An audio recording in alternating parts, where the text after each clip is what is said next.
Ha iniciado la cuenta regresiva. El equipo está listo.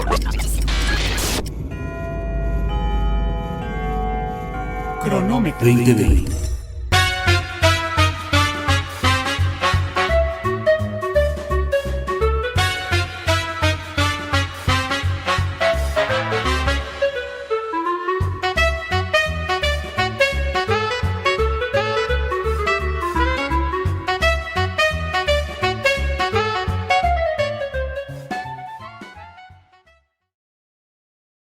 Amigos, amigas, ¿qué tal? ¿Cómo les va? Muy buenos días, esperemos que estén muy bien. Bienvenidos a este cronómetro 2020. Pues en esta etapa, en esta temporada que ya se nos va a acabar la sexta temporada de cronómetro 2020, vamos a tomar unas ligeras vacaciones, nos vamos a ir un par de semanas pues a reflexionar, a descansar un poco, porque sí ha sido bastante intenso lo que hemos hecho en esta sexta temporada. Bueno, regularmente las temporadas constan de 24 programas. Bueno, creo que con este estamos llegando ya a las 28, 29 programas en esta temporada y han sido bastante interesantes, sobre todo porque pues nos han acompañado no solamente todo nuestro grupo de panelistas, sino también, por supuesto, toda una serie de especialistas, amigos que han estado con nosotros y que, bueno, pues de alguna manera nos han dado ese punto de vista que yo creo que es muy importante, sobre todo para poder establecer pues una idea de lo que está pasando en el mundo, de lo que está pasando a nivel nacional, a nivel de la cultura y por supuesto también pues esta percepción, ¿no? De lo que es esta vida pública, esta agenda pública que está pues constantemente moviendo. Y bueno, me da mucho gusto que el día de hoy me acompañen en este programa Edgar Valenzuela. ¿Cómo estás, Edgar? Gusto en verte. No habías venido la semana pasada, andabas trabajando pero con ganas. ¿Cómo estás, David? Rodrigo. Sí, fíjate que hemos ahí tenido algunas cositas que hacer, pero muy contento de estar de nueva cuenta por acá. Qué bueno, nos da mucho gusto que estés por aquí, mi querido Edgar Valenzuela. Está también con nosotros Rodrigo Castillo. Rodrigo, ¿cómo estás? Hola David, hola Edgar, contento de estar aquí otra vez en el cronómetro y con el gusto saludar a nuestro auditorio. Oigan, pues bueno, vamos a incendiar la pradera, muchachos. Vamos a calentar el tema en este cronómetro 2020, sobre todo porque llamó la atención las declaraciones del presidente López Obrador, en donde, bueno, pues, a ver, vamos a generar contexto. Desde antes de la toma de posesión del mismo presidente, inclusive durante toda la campaña, pero ya desde 2018 como presidente, el presidente López Obrador siempre ha señalado que el neoliberalismo es uno de los peores sistemas que se implementó en nuestro país, ¿no? Y bueno, pues todas las mañanas siempre entre el discurso, entre la narrativa del presidente, pues siempre está el pasado, siempre están las otras administraciones, pero se enmarca muchísimo pues esta animadversión, vamos a llamarlo así, que el presidente tiene hacia el modelo neoliberal, que el modelo neoliberal lo podríamos explicar teóricamente, podríamos tener una percepción general al respecto de lo que significa este esquema, pero que, bueno, a grandes rasgos el neoliberalismo está ligado a dos grandes conceptos, que es el modelo de globalización en el mundo que inició pues prácticamente allá a finales de los 80, que se consolida en los 90, se fortalece en los 2000 y después tiene su gran crisis allá en el 2018. Y está ligado también a lo que es la libre competencia, ¿no? La apertura de los mercados, en los cuales, bueno, pues prácticamente todos estamos participando de una u otra manera. Tenemos cosas chinas en nuestras casas, circuitos taiwaneses por aquí, ropa que viene de la India o que viene de Guatemala, algunos componentes de automóviles que vienen de Brasil, otros tantos que vienen de alguna parte de Europa del Este, componentes que son españoles, etcétera, etcétera, etcétera. Pero bueno, en la semana el presidente López Obrador señaló que si el neoliberalismo no fuera tan corrupto, pues en una de esas le daba una oportunidad. Aquí la gran pregunta es, ¿qué sistema político o económico no se ha corrompido? Y esto es lo que nos trae a este cronómetro 2020. Rodrigo Castillo, pues a nosotros nos tocó en aquella época de jóvenes, justo esta presión, mira, Edgar ya está haciendo, allá en la prehistoria, nos tocó esta transición. Yo recuerdo mucho estar en la preparatoria, donde todavía uno se asumía, ¿no? Si querías ser rebelde, te asumías como socialista, ¿no? Te asumías como marxista, decías, no, bueno, yo no voy con el imperialismo yanqui, etcétera, etcétera. Y en un buen momento, 1989, presente lo tengo yo, diría por ahí el corrido, chin, se cae el muro de Berlín. Y 2 años después, paz, se cae la Unión Soviética. Viene implementándose ya este modelo neoliberal, allá a finales de los 70 con Margaret Thatcher y Ronald Reagan, y el mundo nos cambia, Rodrigo Castillo. Neoliberalismo, para ti, ¿cómo lo puedes percibir? ¿Cómo lo puedes entender, Rodrigo Castillo? Pues coincidía con lo que iniciaste, David. Es un modelo primariamente económico, donde se pretende que el Estado tenga menos intervención en la economía, se posibilita el mercado, se fortalecen las empresas, ¿sí? Se deja que el mercado se autorregule, ¿no? Y que fue el mantra de Thatcher, sobre todo, y de Reagan, y que, como bien dices, para los defensores del mismo, pues cuando colapsa la Unión Soviética, pues pues fue muestra inequívoca de que tenían razón y que el mercado podía, logró hacer vencedor a Estados Unidos en la Guerra Fría, ¿no? Yo creo que es por ahí que va aparejado al proceso de globalización sociocultural que viene desde la posguerra, desde el 45, sí, muy marcadamente para México, ¿no? Porque consumimos desde antes de que existiera el concepto de neoliberalismo. Sí, te digo, David, la influencia de Estados Unidos en México pues empieza desde el periodo de posguerra, ¿no? Consumimos productos americanos, ropa, sí, series, películas, como te decía, nosotros formamos parte de la generación que queríamos ropa americana y pues teníamos que ir a comprar la Tepito en la Fayuca, ¿no? Entonces es parte de cómo entiendo el neoliberalismo. Y ya más en concreto, bueno, fue el cambio de modelo económico en el país después de la década de los 70, después de las crisis De la económicas docena recurrentes, trágica. de la docena trágica, ¿sí? Fue el rompimiento con el viejo priismo del nacionalismo revolucionario, y fue la llegada a los tecnócratas, de estos especialistas formados en escuelas, en universidades norteamericanas, ¿sí? Que abogaban por esto, por el adelgazamiento del Estado. Hay que recordar que Luis Echeverría hizo de la administración pública un monstruo, ¿no? Se dedicaba a crear organismos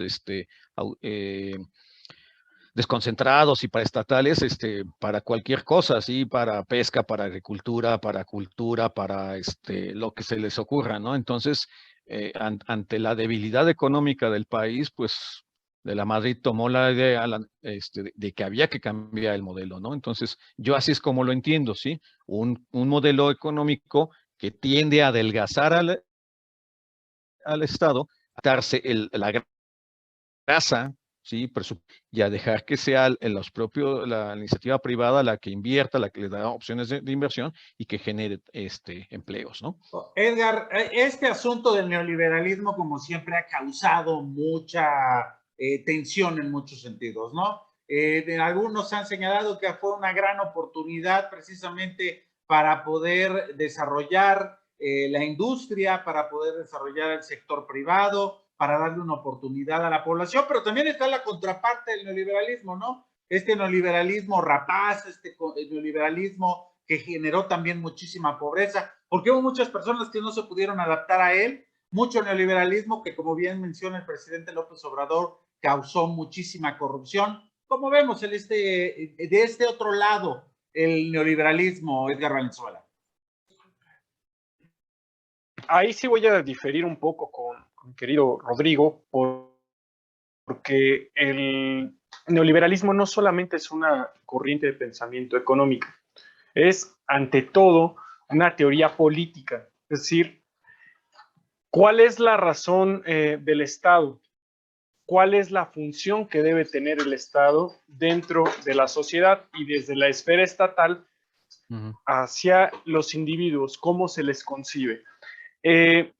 No es una teoría nueva, en realidad sus antecedentes o sus inicios teóricos vienen desde la posguerra, justamente, desde 1947, donde se crea la Sociedad del Monte Pelerín y se juntan pensadores como Milton Friedman, Ludwig von Mises, Karl Popper, etcétera, ¿no? Esta serie de pensadores que hacen suya una doctrina, digamos. Ellos son los primeros que estructuran los postulados teóricos del neoliberalismo.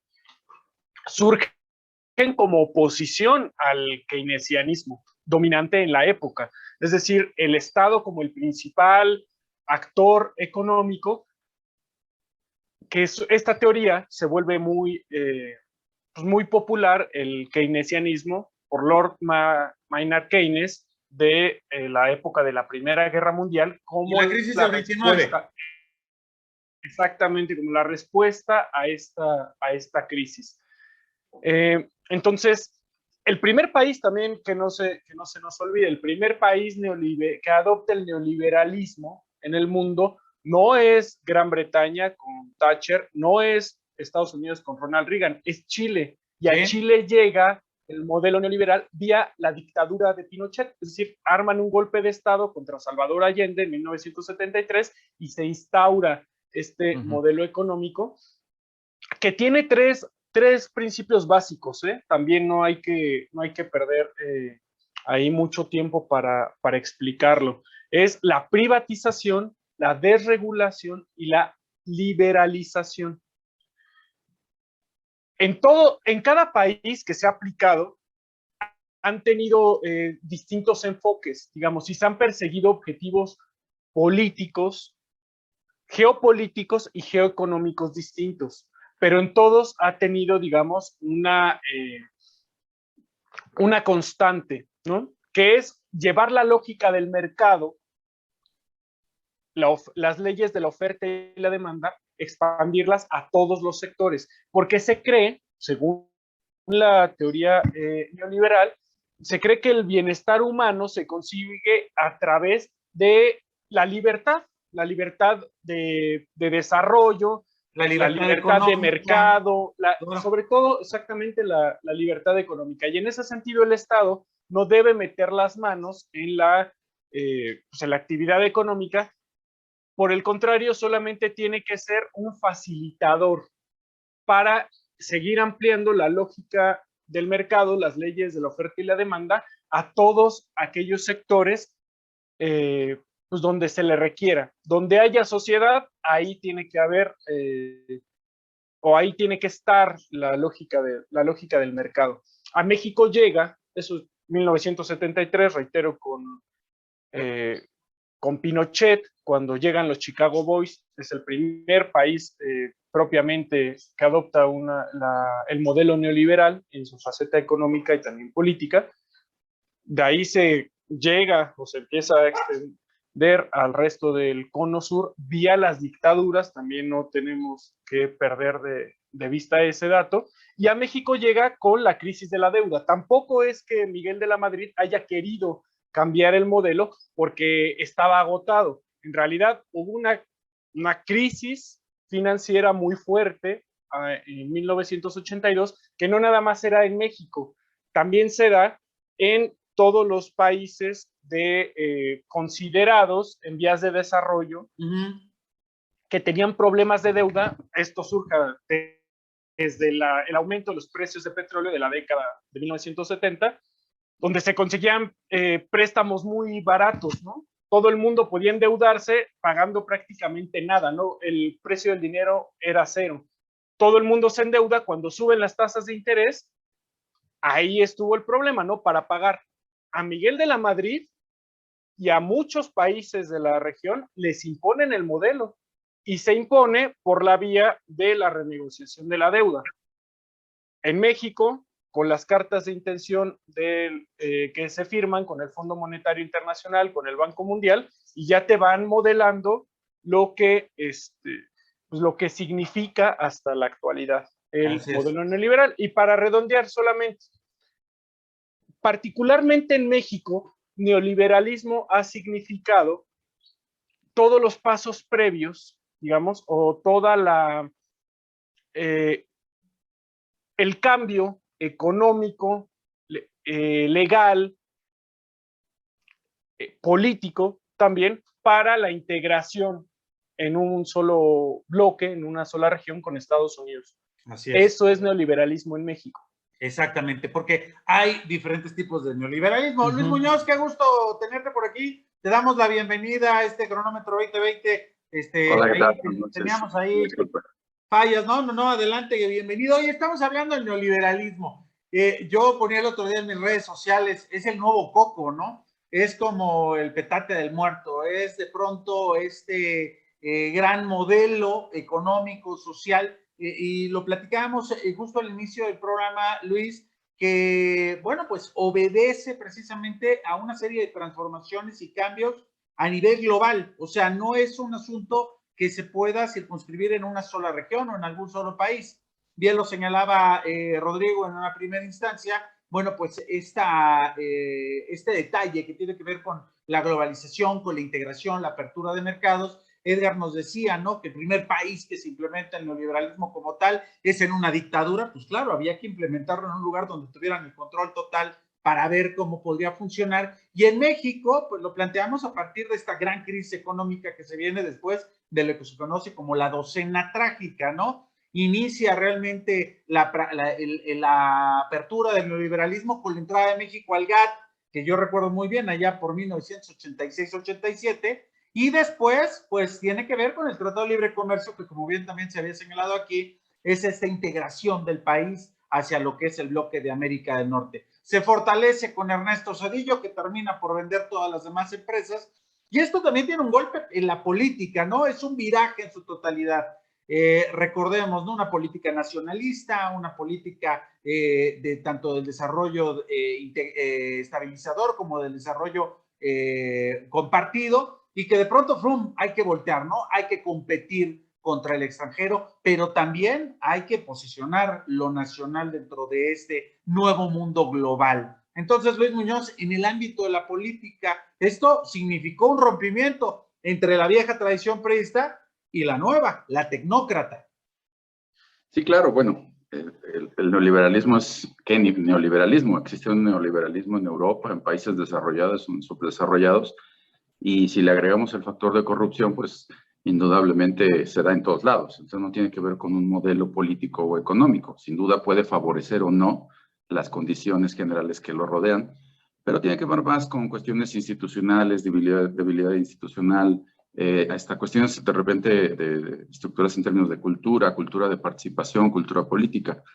Pero yo iría un poquito más atrás respecto a la historia del neoliberalismo, porque realmente es a partir precisamente de la época de los 70s, principios de los 80s, cuando se da las primeras grandes crisis en la época de los 80s, en la crisis del 82 y demás, en los acuerdos incluso de Washington, en los 70s, en donde precisamente se empieza a modelar un nuevo esquema y una nueva manera de participar. Se dan cuenta de que en México, con la estructura política que se contaba, la estructura paternalista, de cooptación de todas las estructuras de participación en la vida pública del país, pues obviamente existían cotos de poder, cuotas que se tenían que repartir, y eso no permitía pues llegar a este punto de apertura, porque tenían que debilitar toda una infraestructura basada en una ideología nacionalista. Oye, y corporativista, ¿no, Luis? Corporativista, que fue creada precisamente por el Partido Nacional Revolucionario en aquella época, con Plutarco Elías Calles, que se fortalece con este corporativismo creado también bajo esta visión nacionalista y de integración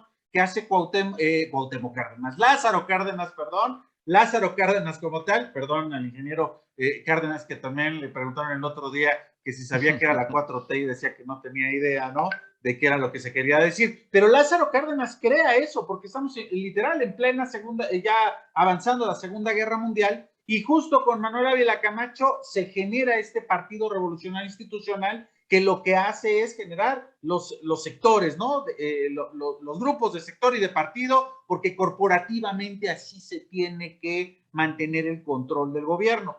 Estamos entonces en un cambio de paradigma, perdón, en este asunto por subrayarlo, pero justo en estos años 70 el paradigma mundial empieza a transformarse, Luis. Y esto Así pega en lo es. político. No, los países, sobre todo los países desarrollados, se dan cuenta de que con estas estructuras político-clientelares, corporativas, con estos compromisos políticos que los partidos, como el caso de México, se tenían, era difícil llegar a los puntos en los que hoy día estamos. Y entonces se empieza con un proceso de segmentación. Y el gran cambio que se da es cuando se hace la reforma en el partido, en el PRI, en donde se cambia la estructura corporativa precisamente. Ya no hay representación corporativa, ya la participación ya no es por sectores, ya es individualizada, y entonces empiezan a perder fuerza precisamente estas grandes estructuras, y de hecho, en buena medida, es lo que también viene en conjunto con lo que después sería la LOPE, o la ley de procedimientos electorales, donde se da esta gran crisis política electoral en donde pues prácticamente el candidato único ¿Del PRI? del PRI gana, pero queda totalmente debilitado porque no tiene legitimidad. Y entonces se suma este proceso que ya venía empezando desde los 70 a partir de los acuerdos con Washington, y posteriormente, y digo, con Washington no solo me refiero a Estados Unidos, sino a nivel global, en donde las grandes cúpulas se sientan y dicen, bueno, vamos a abrir el mercado. Se dan cuenta de lo jugoso que es el libre mercado y sobre todo, bueno, eso ya lo habían visto desde antes, pero se dan cuenta de lo jugoso que son los mercados subdesarrollados como México. Claro.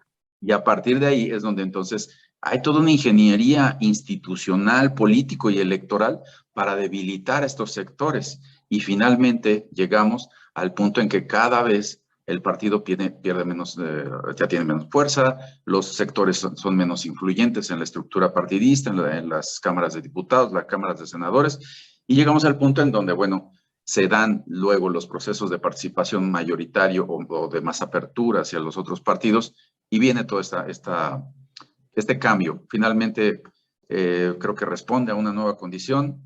Si es bueno o es malo, pues las cifras nos podrían decir que sí, dependiendo de quién lo vea, o que no, dependiendo de quién lo quiera interpretar. Si lo vemos en términos económicos, bueno, el neoliberalismo en algún sentido, pues sí dio una igualdad mayor entre los mexicanos en un sentido. Sí hay un relativo desarrollo, pero también al mismo tiempo, mientras un segmento creció, pues hay uno que se pauperizó, ¿no? Entonces, es el gran debate, y yo creo que aquí el tema es, ¿y ahora dónde vamos? Porque evidentemente, pues el modelo falló, pero el modelo no tiene que ver con políticas, perdón, con ideologías, tiene que ver con intereses.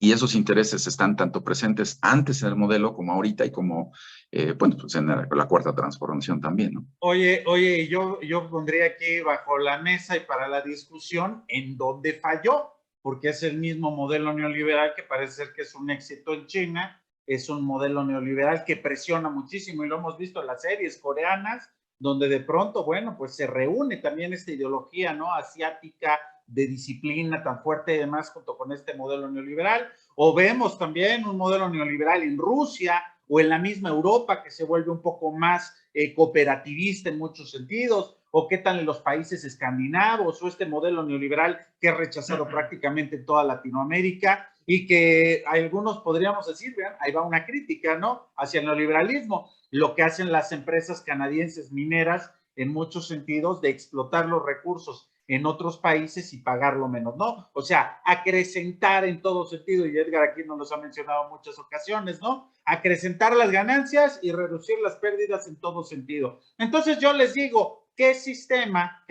no ha sido corrompido como parte de este modelo neoliberal? Ahí lo dejo, vamos a darle.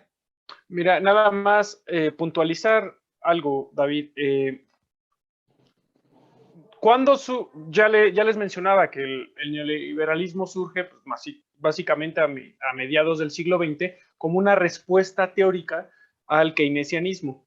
Por eso es algo muy simplón, muy bobo, creer que neoliberalismo es sinónimo de capitalismo, porque dentro del capitalismo, del sistema capitalista, existen varias formas de entenderlo.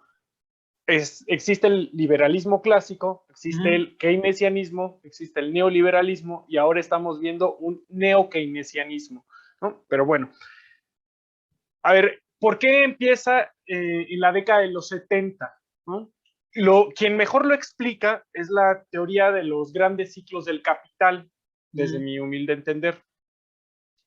Cuando termina la Segunda Guerra Mundial, Estados Unidos surge como la mayor economía del mundo, la única economía desarrollada que no está en ruinas, porque en su territorio no pasó la guerra, y entonces empieza a repartir dinero para la reconstrucción y demás, y sobre todo para que algunos países puedan desarrollar ciertos sectores que le permitan un intercambio en ese momento ganar-ganar.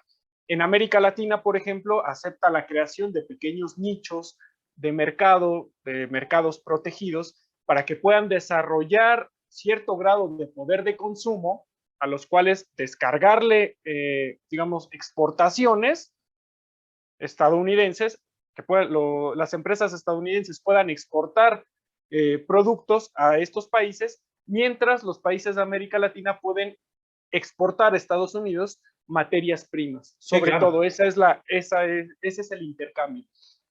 ¿Qué pasa a raíz de la década de 1970? Que se llega a un tope en la parte de lo que significa el consumo, el negocio de este mecanismo, ¿no? De estar, digamos, haciendo que estos pequeños países puedan crecer, pueden estar fortaleciendo sectores o nichos económicos para comprarle mercancías. Es como todo aquel que invierte dinero en una actividad económica llega al tope de ganancias. Tienes que cambiar, entonces, para seguir manteniendo el nivel de ganancias, tienes que cambiar de giro. Ahora, ¿dónde se van? Hacia esos países que antes, esos pequeños nichos de mercado que ellos ayudaron a construir, ahora les son apetecibles. Entonces necesitan privatizarlos. Transferir de la privatización, que es la columna vertebral del neoliberalismo, significa traspasar de manos públicas a privadas, ya sea privado nacional o extranjero. ¿Por qué se dice que el neoliberalismo entonces es prácticamente, va emparejado de la corrupción? Porque a la hora de las privatizaciones, se están hablando, por cierto, de negocios grandísimos. Las empresas más grandes regularmente en los países, por ejemplo, América Latina, son empresas públicas. No teníamos o no tenemos históricamente la capacidad de crear grandes empresas sin el apoyo del Estado. Entonces, estos grandes negocios públicos, a la hora de privatizarse, siempre hay arreglos por lo legal o por lo extralegal. Joseph Stiglitz mencionó alguna ocasión que en estos procesos de privatización se les abrían cuentas en Suiza a los políticos involucrados en las privatizaciones como unas pequeñas cuotas legales, por cierto, para acelerar los procesos. Oye, justo acotando esto, Edgar, nada más para redondear la idea, pues recordemos que sí había empresas públicas en México y en algunos otros países, nada más que estaba basado no en un modelo del neoliberalismo, sino lo que se conoce como el capitalismo de compadres. O sea, en pocas palabras, que eran dirigidas por sectores que estaban muy bien ubicados dentro del Estado, dentro del entramado de la burocracia, y es esta misma burocracia que finalmente se retomará por ahí, era con Jan González, recordemos, era el profesor Jan González, el que decía que un político pobre, pues era un pobre político, ¿no? Todos los modelos tienen a sus castas doradas. Sí, claro, por supuesto, y todos los modelos también tenían todos tienen pactos de clase, ¿no? Y todos tienen un mecanismo para la reproducción. Entonces, lo que decía Luis es completamente cierto, en que había que desmontar todos estos intereses creados en torno al modelo del nacionalismo revolucionario para poder hacer progresar el régimen neoliberal. Oye. Nada más, y ahora es lo que se está enfrentando la 4T cuando trata de desmantelar todos estos intereses creados en torno a los 36 años del neoliberalismo, ¿no? Exactamente, que los sectores públicos, pues en realidad eran públicos de nombre, porque tenían nombre y apellido de estos grandes. Bueno, también aportaban bastante dinero a la hacienda pública, porque ningún empresario de Monterrey o estos grandes varones mexicanos pueden explicarse sin las aportaciones que hicieron al fisco Pemex, por ejemplo, ¿no? Sí, claro, por supuesto. Oye, pero, bueno, estoy completamente de acuerdo con la parte teórica e histórica, pero la parte de desmantelar la corrupción o el neoliberalismo, no sé qué tanto sea, porque pues, finalmente, pues vemos cómo cambian las élites políticas o se mueven, pero las élites económicas se mantienen, incluso en algún programa anterior, recuerdo que Edgar lo mencionaba, la élite económica se mantiene, es la que es estable de alguna manera y bueno, en la teoría de la 4T, pues es por eso que es la que hay que atacar. La realidad es que yo no veo que se esté atacando, pero por eso decía que pues, no es un tema de modelos, no es un tema de ideologías, la corrupción está. Y yendo al tema de si el neoliberalismo es corrupto, pues creo que tendríamos que tipificar si fue un asesinato doloso o es otro tipo de asesinato, pero todos son asesinatos. Entonces, la misma corrupción está en cualquier otro modelo, cualquier otro esquema. Aquí la gran diferencia es que sí, la debilidad institucional, la falta de órganos legales o de justicia, de supervisión, de capacidad de observación y seguimiento ciudadano, la falta de participación, obviamente dejaba pues, el arca abierta para que cualquiera se beneficiara. Y la única diferencia, creo yo, respecto de otro tipo de corrupción es que sí, en el modelo neoliberal, la corrupción fue masiva. O sea, no es el mismo tipo de corrupción en otros modelos, pero la corrupción en este caso, sobre todo en países como Latinoamérica, los latinoamericanos y en particular con México, pues sí, hubo un proceso de corrupción enorme y de ahí salieron las grandes empresas que hoy día incluso nos tienen a personajes en la lista de Forbes y demás, ¿no? Entonces, bueno, sí, sin duda, pero creo que el tema de corrupción ahí viene desde mucho atrás y tiene que ver no con el modelo, sino solamente con esta falta de estructura institucional, educativa, de participación, de observación, ¿no? En la medida en que no había nadie más que una clase política interesada y un segmento poblacional dispuesto a recibir, pues obviamente implica que podían hacer lo que quisieran, mientras a la población con poca educación y cooptada o más bien, pues sí, cooptada por beneficios sociales o de otro tipo, paternalistas, o en su caso estructurales a partir de las estructuras clientelares que ya tenían, pues sí, ahí ya estamos hablando de otra cosa. Pero el problema sigue siendo el mismo. La falta de educación, la falta de estructuras, de participación, que hoy, por ejemplo, en la 4T no las queremos ver, ¿no? O sea, donde precisamente nos vamos a reservar información, donde de repente lo que se supone debería ser el ataque a la, ¿cómo le llamaban antes?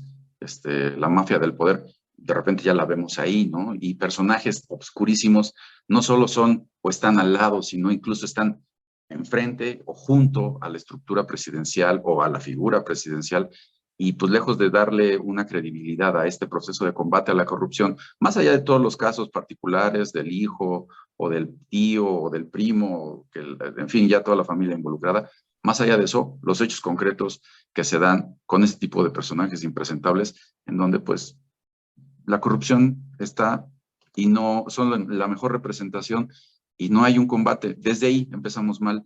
No Rodrigo, dijo el presidente en algún momento, así como en el siglo XIX se separó la iglesia del Estado, en este sexenio vamos a separar el poder político del poder económico. Y ahí está el poder económico, inclusive hasta no le levantan ningún tipo de acta, ¿no? Se cayó la línea 12, ahí está, bueno, de a gratis, de buena onda, la empresa que era responsable de esta área, pues lo va a volver a hacer, ¿no? Se va a poner de acuerdo, va inclusive a pagar algunos de los daños.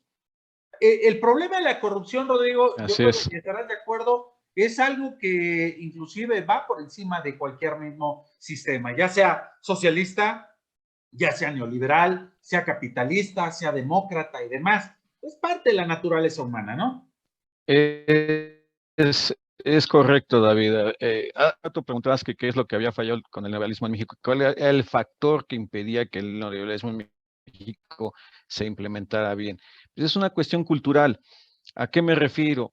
No, el mexicano tradicionalmente no tiene respeto por las leyes. Para que el sistema económico pueda funcionar adecuadamente en un sistema político dado, tiene que tener instituciones fuertes, y las principales son las instituciones que tienen que impartir justicia, que generan leyes y que las aplican. Y eso en México nunca se ha podido consolidar. Por eso tenemos este tipo de situaciones. La docena trágica y el sistema del Priato, muchos millonarios que se sirvieron del poder político y nunca se les hizo nada. Hubo casos como el de Jorge Díaz Serrano, siempre o casi siempre había un funcionario del sexenio anterior al que el como muestra de que la corrupción ahora sí se va a combatir. Pero no es cierto, no hay una política transeccional, no hay una institución que no dependa de quien esté sentado antes en Los Pinos, ahora en Palacio Nacional, ¿sí? Para decir cómo se tienen que hacer las cosas. Mientras México no tenga, ¿sí?, fortaleza institucional, pues vamos a seguir viendo esto, y es lo que estás diciendo ahorita. Hace 3 años y medio, 4, la mafia en el poder tenía nombre y apellido y no querían ni cruzar palabra con ellos. Ahora participaron en el negocio de la línea 12 y sí, como dices, se cayó. Vamos a ponerle vigas más fuertes, más pesadas y totalmente gratis. Otro señor que tiene por ahí demandas porque no tiene multas millonarias, pues también diario muy seguido entra a Palacio Nacional, ¿sí? Que tiene una televisora y equipos de fútbol y Híjole, y no y paga tiendas, impuestos. No paga impuestos y Oye, hace la no dispersión decimos de los quién es programas porque ni una vez sociales. nos demandan. Mejor no Exactamente, nada, exactamente, sí, no quiero decir nada. Entonces, el problema es estructural porque nos hace falta cultura, educación y conciencia cívica como nación. Lo dijo muy bien Luis, si nosotros como sociedad civil, como ciudadanos, no estamos atentos a lo que pasa, si los órganos autónomos que tienen que fortalecerse para que nos proporcione la información que tiene que ser pública y que es pública y que no debe el gobierno de reservarla porque no quieren que se vean las cosas, si nosotros no propugnamos porque eso cambie, pues van a seguir pasando sexenios y cada político que venga a querer ocupar un puesto de elección popular va a decir, yo sí voy a combatir la corrupción. Es un problema endémico, es un problema que deberíamos ya, después de tantos años, saber por dónde entrarle, pero tampoco nos interesa mucho hasta que nos afecta directamente, lamentablemente. Oye, no quiero dejar que se nos vaya el programa y esto seguramente a Edgar le va a encantar, porque hemos hablado de la corrupción y del modelo neoliberal y demás en los 70s, en los 80s y demás, pero ¿qué tan neoliberales y qué tan corruptos fueron los panistas durante el periodo de Vicente Fox y de Felipe Calderón? ¿Fueron Oye, pues menos si corruptos? hicieron, ¿Fueron más corruptos? oye, pues si hicieron a Gil, a Francisco Gil Díaz, el secretario de Hacienda, y Gil Díaz es el papá de todos los neoliberales mexicanos, o sea, ahí tú dime. Pero yo sí quisiera más bien regresarme un poquito nada más a mencionar. Tú preguntabas, ¿qué falló el modelo? ¿Por qué no fue exitoso en México? Al contrario, yo creo que sí fue muy exitoso. Oye, si el modelo está diseñado para transferir las riquezas locales, públicas, a manos privadas, sobre todo extranjeras, que ese es realmente el quid del neoliberalismo, pues vaya que fue muy, muy exitoso. O sea, ve hoy la economía mexicana, es mucho más dependiente después de 36 años de neoliberalismo de lo que era en 1982, antes del... El mundo es muy independiente, ¿no? No, bueno, no, es distinto. También mencionabas un ratito, es distinto porque cuando tú hablas de neoliberalismo, si bien la teoría no es una, porque cada uno de los autores le da su propio realce, tienes que ver en cada país cuáles fueron los objetivos geopolíticos y geoeconómicos que persiguió. En México se dio de cara a la integración con Estados Unidos porque desde el inicio del Tratado de Libre Comercio se fincó con la idea de crear un solo bloque por ahí de la década de los 70. Entonces, que fue exitoso o no fue exitoso en México, pues nada más basta ver la lista de los multimillonarios en Forbes y cuántos millones de pobres hay en México. Y para finalizar, a ver, el presidente es un provocador de primera. No, sí, eso lo O sea, sabemos. Él lanza el dardo, cuando empiezan las discusiones, después les da la solución. Él dice, el neoliberalismo no hubiese sido tan malos de no haber sido por la corrupción, pero en todos los países del mundo que han adoptado este modelo, los índices de corrupción se han elevado, por lo que ya mencionaba. Corrupción tolerada y no tolerada legalmente. Entonces, en realidad, prácticamente han ido emparejadas de la mano en todos los países donde se ha implementado. ¿Qué es lo que nos quiere poner a discutir? Justamente el modelo. Y el modelo, reitero, para los fines que fue creado, ha sido bastante exitoso. Que nosotros o la mayoría de los mexicanos hemos sido excluidos de ese selecto club de oligarcas es otra cosa. A ver. Yo no estoy de acuerdo con eso. Tenemos dudas. Venga. Sí, yo no estoy de acuerdo con eso. A ver, sí, el modelo funciona y es amoral y son datos duros, ¿sí? Funciona porque genera mayor riqueza. El problema en México y en varios países, no en todos, ¿sí? Pues ¿en cuál es que país no se distribuye con el neoliberalismo? No, a ver, no se distribuye de la manera más eficiente en México y en varios países de América Latina. En otros países. Sí? Neoliberal. Según lo que dijeron hace rato, todos los países del mundo fueron neoliberales. No todos, ¿sí? no todos de la misma manera. Bueno, hay que quitar a Cuba a la mejor y a Corea del Norte. Sí, China tampoco es un neoliberalismo distinto, ¿no? Adam Smith en Pekín. Por eso, a ver, sí, según lo que dijeron hace rato todos, entonces Europa en Europa sí funcionó, no es neoliberalismo como tal, son gobiernos socialdemócratas, etcétera, etcétera, pero bueno, sí se generó más riqueza, no se distribuyó bien, sí hubo progreso social, no sostenido, disparejo, sí, hasta antes de este sexenio había un número X de pobres y había gente que había salido de la pobreza. A partir de este sexenio se incrementó el número de pobres, ¿sí?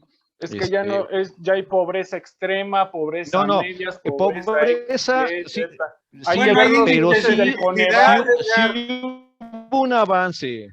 Son cifras del Coneval, sí. O sea, sí, eso es cierto. Si sí, ya no sí, tienes piso de tierra, entonces ya no eres pobre según el Coneval, o ya no eres miserable, ya eres nomás muy pobre.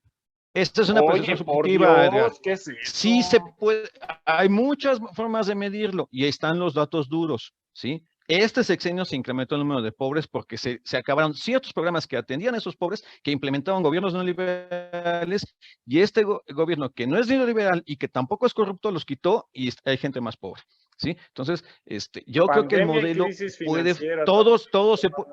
No, hombre, se van a agarrar de la pandemia. En todo el mundo subieron los pobres por la pandemia. Sí, 3 años. Sí, pero seguimos en el pasado. Luis Muñoz, se nos acaba el tiempo. A ver, échate el minuto y medio que nos queda. Rápidamente, nada más. Aquí el tema es que siempre terminamos, incluso la discusión aquí, estamos hablando de un modelo que ya prácticamente existe en países subdesarrollados, ¿no? Entonces, los modelos neoliberales europeos, el norteamericano y demás, se han ido modificando. Incluso hoy el modelo económico es distinto y nosotros seguimos enfocados en un modelo diferente de los 80s, de los 90s, o incluso parece que de repente nos quieren regresar a los 70s. Estados Unidos se dio cuenta que en algún punto el modelo ya no era conveniente, y entonces, ¿qué hizo? Se dio cuenta de que la sociedad o el modelo económico del conocimiento era la meta. ¿Y qué hicieron? Invirtieron en universidades, invirtieron en el desarrollo tecnológico, invirtieron en el desarrollo de ideas, y ellos ahora nos venden las máquinas para que nosotros ahora ya ni siquiera ellos ni siquiera tengan que contaminar sus patios, lo hagamos con sus propias máquinas y dependamos económicamente. Entonces ahora estamos peor porque nos dan las herramientas, ponemos la mano de obra, ponemos la materia prima, pero el conocimiento, la tecnología, y finalmente dependemos de ellos. Seguimos debatiendo sobre un modelo económico neoliberal que ya no existe en los países exitosos a nivel mundial, y que en México pareciera ser que estamos necios en querer profundizar. El argumento o el discurso del presidente de la 4T es que van en contra del neoliberalismo, pero ya lo vimos, que también ellos reconocen que el modelo no es tan malo, ¿no? Y quieren, por otro lado, de repente, alejarnos del neoliberalismo y acercarnos a políticas más de la época de Luis Echeverría, ¿no? Finalmente en Para esa allá época va el se formó, mundo. finalmente allá se formó el presidente, pero no va, para allá no va el mundo. Europa y Oye, Bel, Estados Unidos van a un desarrollo de el las mundo se está ideas. yendo hacia mayor participación estatal. Están regresando los pensamientos nacionalistas cuando decían que el No, nacionalismo se había terminado. No necesariamente, No, pero bueno. Brexit, No, las Trump, grandes empresas de Bolsonaro, todos tecnología no, bueno. todos son son otra cosa. nacionalistas, Personalización, ahí les encargo. individualización, va sobre otro punto del asunto, pero esa era una discusión que tendremos después, amigos. Para otro programa. Oigan, Sí. como siempre, esto se empieza a poner muy bueno ya que nos vamos, pero bueno, Edgar Valenzuela, Rodrigo Castillo, Luis Muñoz, muchas gracias, amigos, amigas, se despide ustedes, David Mendoza, nos estamos viendo, recuerden, nos vamos a ir 2 semanitas, pero mientras, aquí seguimos. ¡Hasta luego! Ha iniciado la cuenta regresiva. El equipo está listo. Cronómetro 2020.